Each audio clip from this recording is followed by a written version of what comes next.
beliefs, but I think the uniform belief of a Muslim is that God is eternal. We don't believe that God is a man, that God transcends believe time. God is eternal, yes, absolutely. But they believe He's eternal, and we believe He's eternal, because God is eternal. The question is, if He has eternal attributes, which we all believe He does, are those eternal, uncreated attributes distinct or not distinct? Well, they're distinct to Him, isn't it? They're distinct to Him. If God's attributes are eternal, that means they are distinct to Him. That's the Sorry, problem. my English is not that good. What do you mean when you say distinct? Okay. Let's take an example. We talk about, for example, the knowledge of God, right? God is all-knowing, right? So that is an attribute. Now, that attribute, is it apart from God? Is it distinct from Him? Or is it Him Himself? So a Jew would say, yes, it is Him. It is Him. Absolutely. Right? It's just another way of referring But no Muslim would disbelieve that. I've spoken to many Muslims who disagree with that. The Athari position is not that. The Maturidi position is not that, and the Ash'ari position is definitely that. Yeah. Okay, but we can't go according to what these philosophical beliefs are. We have to go according to what the Quran says. The There's Quran is different very... interpretations of the Quran, and you know it. Yeah, people make You know there's different interpretations. No, hold on. But there are clear verses where God says that He is, like, for example, He is eternal, that He doesn't sleep. We're not for example. disagreeing with I know what you're talking So about. What I would therefore, say is those like attributes of religion has no reality outside of God.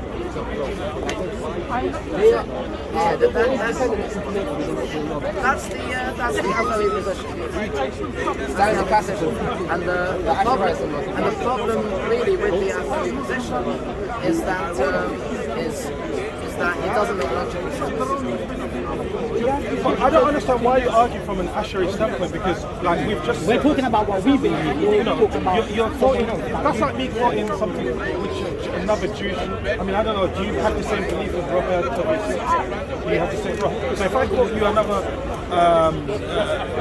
rabbi that had a different belief system than you, you're not going to quote that because it's not uniform The point what I'm with your saying, belief. no, the reason I'm bringing this up is because Muslims often are mistaken in thinking that they all believe the same conception of God that Jews do. It's not true. Not all Muslims, well, within Orthodox Judaism, we all have the exact same concept of God. There is no difference. Some people. Now, outside of Orthodox Judaism, we've got so-called Karaites who are similar to the Atharis in that they reject all nationality, basically. You've got the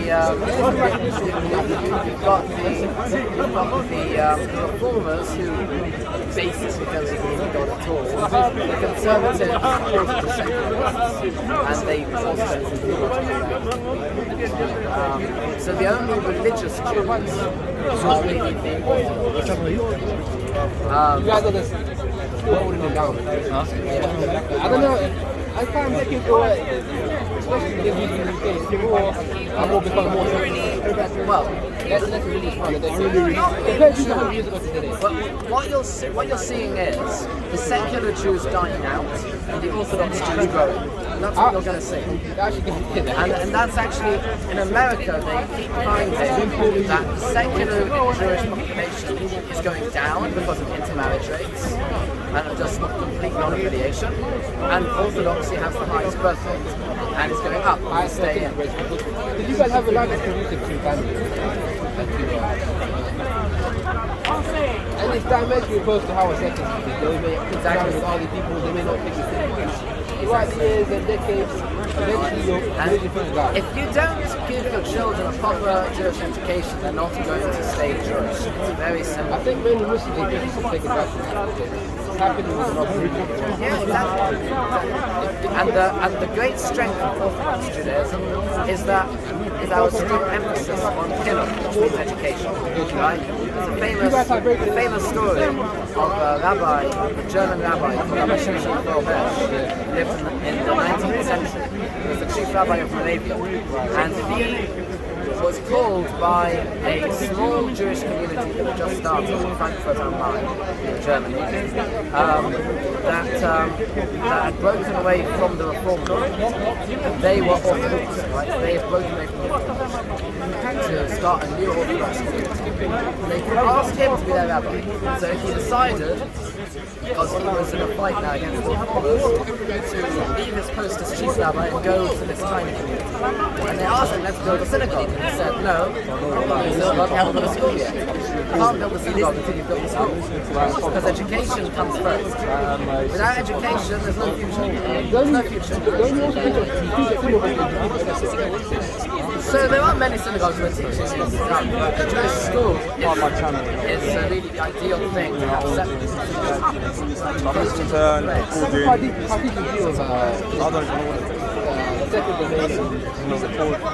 No, but it's all religious. The education has to be religious. The worship is also religious. Right? And to have communal institutions, to have people who help with burial of the dead, like we call it Shabbat Kaddish, right? Or to have gemachs, to give interest-free loans to the poor people in your community, right? To have people help poor families to get married, poor people to get married, to help the sick, to visit the sick, to help the elderly, to get all sorts of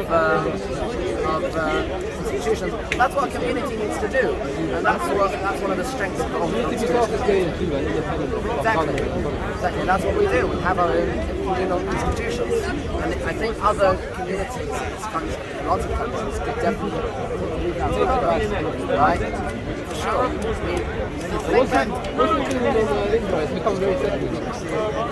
Israel, the state of Israel was always supposed to be a secular state. The people who founded it were secular people, and they were anti-religion. Because if you go there, you think you're in Paris or London.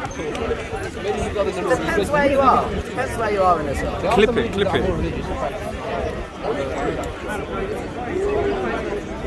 But then you completely Israel for being secularist and not establishing the Torah. Right. There is that. Some Jews are neutral as to that, even though they are religious themselves, because they believe that the idea of the state just at all is wrong, right? And that, right? And that therefore, right?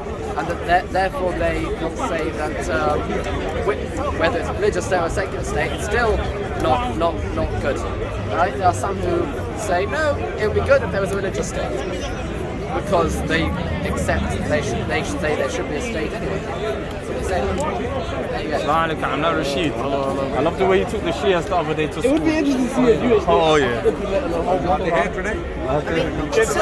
Especially in the context of modernity. The whole thing is, it doesn't make any sense. It doesn't make any sense, the idea of a halachic state, because which halacha?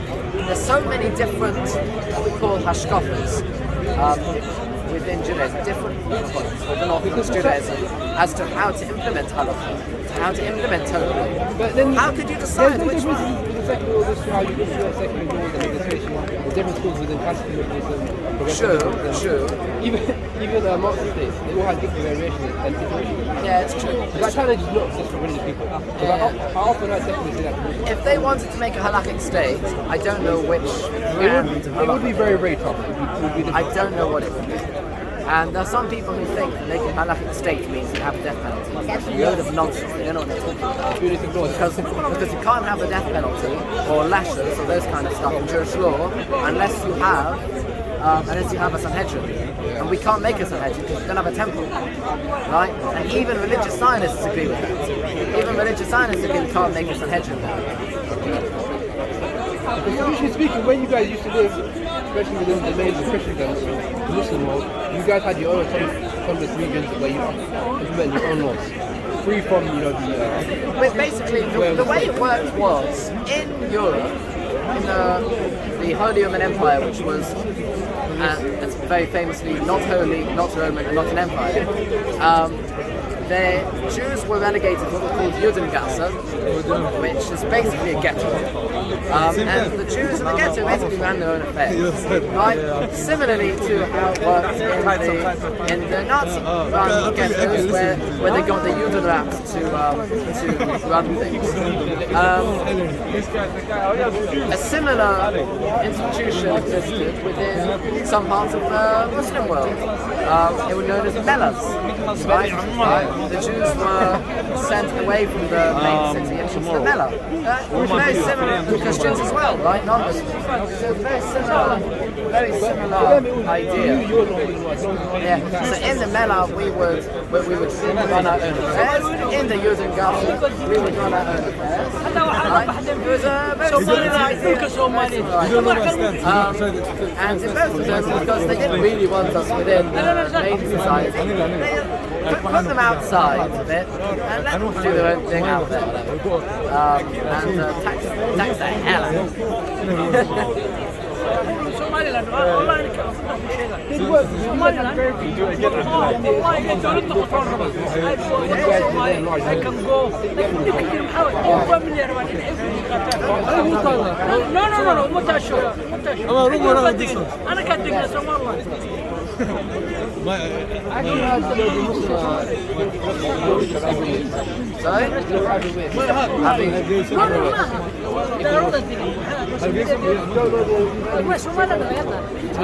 No, I don't know anything about the monarchies. He's a European scholar as well. He's known as the commentator of Aristotle. Like he's known as the commentator. It's ideal. He's sophisticated legacy commentator of Aristotle. Ideally, we're all And there. actually reintroduced him to Greek tradition. He's a contemporary of Oh, is he the Kalam guy? Yeah, he's a controversial scholar. He's very big in the Malikists. How do you say ideal? He was born roughly within the same time as Muslim. How before you live? Some people say a lot of Maimonides' ideas were somewhat heretical and out of the bounds. Because he was influenced by the Kalam tradition. So, the ideas he expressed themselves were not heretical. But there were some rabbis at the time who held that. Some rabbis at the time misunderstood what he was saying. And there were some rabbis who rejected the idea of taking stuff from the philosophy. He also adopted the tradition of Muslims too. Like the Christian tradition, he was influenced by it, especially in the medical tradition. Not sure about that. I know a fellow who is expert in Maimonides, really an expert, a rabbi in Henton, really an expert, and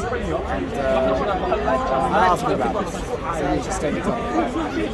But there were parts of the Kalam tradition, like the rationalist Muslim didn't like about Islam, he hated the idea of occasion because he was influenced by the Arabic tradition where there is cause and effect. But you know how the Ash'ari say cause and effect is contingent upon God. God is continuously creating and destroying every single moment.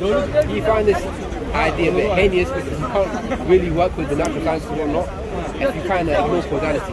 But some Jews are not fond of him because he's influenced by the calamity.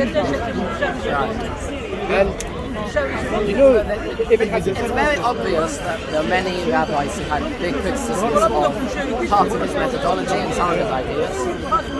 The main ideas, though, they were all very much in line with the mainstream doctrine. In fact, even as late as the 19th century, the rabbi I mentioned before, Rabbi Shimshon from Hirsch, he wrote a book called The 19 Letters, and the 18th letter, he writes very scathing things about one of the ideas found in one of the Orthodox books.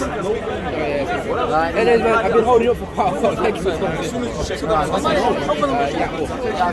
Oh yeah, you mentioned that. Good name? Josh. Nice meeting you, bro. Nice meeting you. See you around. Thank you very much. So,